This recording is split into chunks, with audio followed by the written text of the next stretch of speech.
Wacana revisi Undang-Undang Penyiaran telah mencuat dalam konteks perubahan infrastruktur penyiaran dan dinamika industri media. Pertama-tama kita harus menilai urgensi dari revisi tersebut. Apakah persoalan sinetron merupakan masalah krusial yang membutuhkan regulasi khusus? Jika kita melihat dari segi kebutuhan regulasi dan kebebasan berekspresi, pembatasan tersebut mungkin tidaklah esensial. Pembatasan sinetron dapat menghambat para artis dan produsen untuk menciptakan karya dan menghasilkan penghidupan yang layak. Jika kita ingin melindungi sumber daya manusia, kita seharusnya memberikan ruang seluas-luasnya bagi mereka untuk berkarya. Tak hanya itu, Prof. Juda selaku pakar hukum media juga menyoroti peran regulasi terhadap konten media dalam era digital saat ini. Dirinya menegaskan bahwa sinetron yang ditayangkan di televisi telah tunduk pada pengawasan ketat oleh KPI, sedangkan konten di layanan streaming video over the top seringkali tidak diawasi dengan ketat, meninggalkan potensi konten yang tidak sesuai dengan nilai-nilai moral. Selain itu, terdapat persoalan yang semakin mendesak untuk diselesaikan, yaitu esensi terkait peran dan kewenangan Komisi Penyiaran Indonesia. Prof. Juda mengungkapkan bahwa perubahan tersebut telah menggerus esensi dari Undang-Undang Penyiaran, yang mengamanatkan KPI sebagai lembaga utama pengaturan dan pengawasan dalam industri penyiaran. Sejak putusan Mahkamah Konstitusi tahun 2005, kewenangan KPI dalam mengatur dan mengawasi penyiaran telah tergerus, meninggalkan kebingungan akan esensi Undang-Undang Penyiaran yang mengharuskan regulasi tunggal di bawah KPI. Sehingga sejak 2005 ke atas sampai dengan hari ini, KPI itu selalu ditempatkan hanya mengawasi isi siaran, tidak lagi mengurusi administrasi dan sebagainya. Gitu. Nah, apalagi terus kemudian muncul Undang-Undang Cipta Kerja, ya, yang dulunya itu perizinan masih ada kaitannya dengan KPI, ya, misalnya memberikan rekomendasi kelayakan untuk lembaga penyiaran yang akan mengurus perizinan, maka sejak Undang-Undang Cipta Kerja, persoalan perizinan itu tidak lagi ada kaitannya dengan KPI. Berarti KPI sama sekali hanya urusan isi siaran. Nah, ini kan berarti sudah meninggalkan esensi dari Undang-Undang Penyiaran. Mengapa harus ada KPI?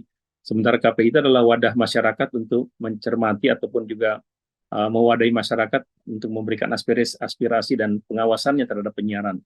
Mengapa demikian? Karena penyiaran itu menggunakan ranah publik spektrum frekuensi yang dipandang sebagai milik negara, bukan milik pemerintah semata gitu ya. Jadi itu milik rakyat keseluruhan, milik negara.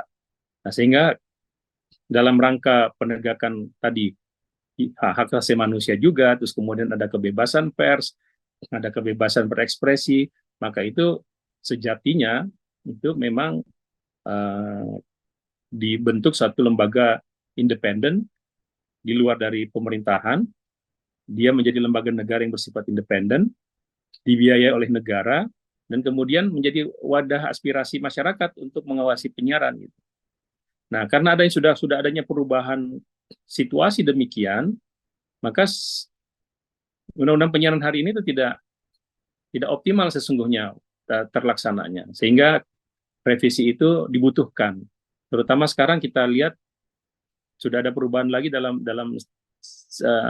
cara bermedia masyarakat ya. Kita sudah mengenal media baru, sudah ada over the top, sudah ada internet broadcasting, ada sosial media yang juga berperan seolah-olah menjadi lembaga penyiaran, gitu kan ya, ada YouTube dan sebagainya. Yang itu tidak diatur dalam Undang-Undang Penyiaran. Sementara masyarakat sekarang sudah mulai beralih cara mengkonsumsi medianya dari media yang konvensional, yang dalam hari ini radio dan televisi, yang konvensional menjadi radio dan televisi yang sifatnya new media. Nah, ini kan butuh regulasi. Kalau kemudian hari ini regulasinya hanya melalui Undang-Undang ITE. Undang-Undang ITE itu kan pendekatan yang sangat-sangat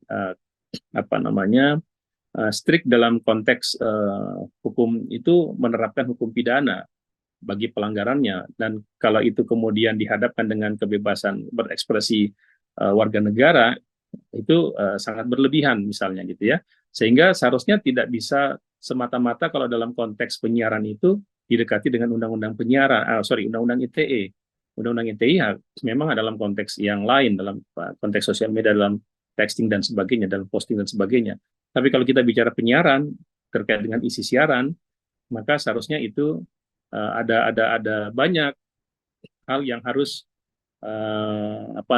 dijadikan dasar pertimbangan seperti tadi ya yang saya katakan soal hak asasi manusia, kebebasan berekspresi, gitu ya, dan kemudian kebebasan bukan kebebasan, tapi bagaimana negara ini bisa menciptakan peluang kerja bagi warga negara. Dan saya kira warga negara kita atau masyarakat kita sudah mulai banyak menghasilkan memperoleh penghasilan dengan adanya perubahan media ini. Terus kemudian sekarang kita sudah beralih dari analog ke digital dan sebagainya. Ini kan perubahan-perubahan fundamental yang tidak diatur dalam undang-undang penyiaran yang lama, dan saya kira itu salah satu yang strategis dan esensial yang harusnya dipikirkan untuk dilakukan revisi. Dengan pertimbangan tersebut, wacana pembatasan sinetron dalam revisi Undang-Undang Penyiaran mungkin perlu dikaji secara komprehensif. Di tengah perubahan infrastruktur penyiapan dan dinamika industri media yang terus berkembang, menjaga keseimbangan antara kebebasan berekspresi, perlindungan sumber daya manusia, dan regulasi konten menjadi tantangan yang kompleks bagi Indonesia. Feni Septiani Samuel, Unhas TV.